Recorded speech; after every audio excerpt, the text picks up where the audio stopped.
issues. You guys, this is interesting because I don't think you guys realize this. So referral fees. If you're making a referral to a broker, the tax and rev department here in New Mexico considers that a completely separate transaction than the sale of the property. And what's the relevancy of that? So when you sell a property, you collect a commission from the listing broker. That's usually getting split at the title company level, right? Some to the listing broker, some to the buyer broker. They're getting in our listing agreement, because you guys got to remember this. Gross receipts tax is not required to be paid by the person who is paying for the service.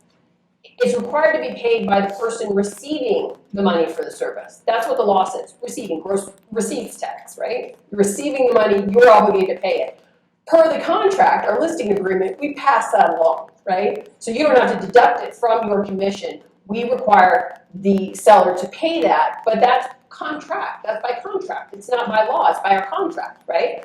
So at the title company, you split it up between the listing broker and the buyer broker. The gross receipts tax gets split as well, right? And you get that amount on your buyer broker part, and you get that part on your listing broker part. Now, if you as a buyer broker or a listing broker are then turning around and paying a referral fee to some other broker, then that other broker in the state is required to pay gross receipts tax on that amount.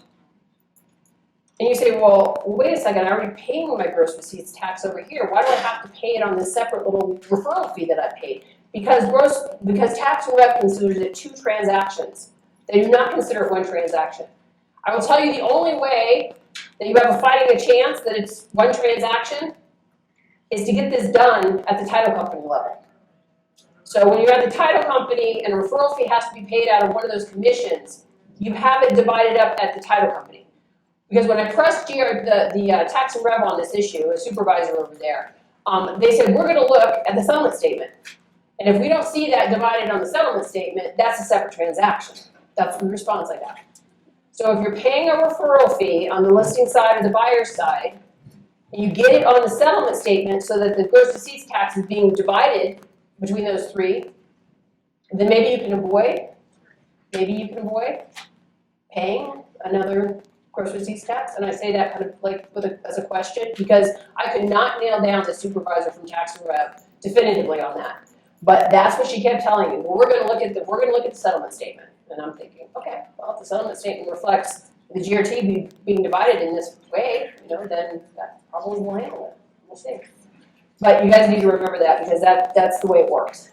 So you're paying double GRT on that if it's not being handled on the settlement statement.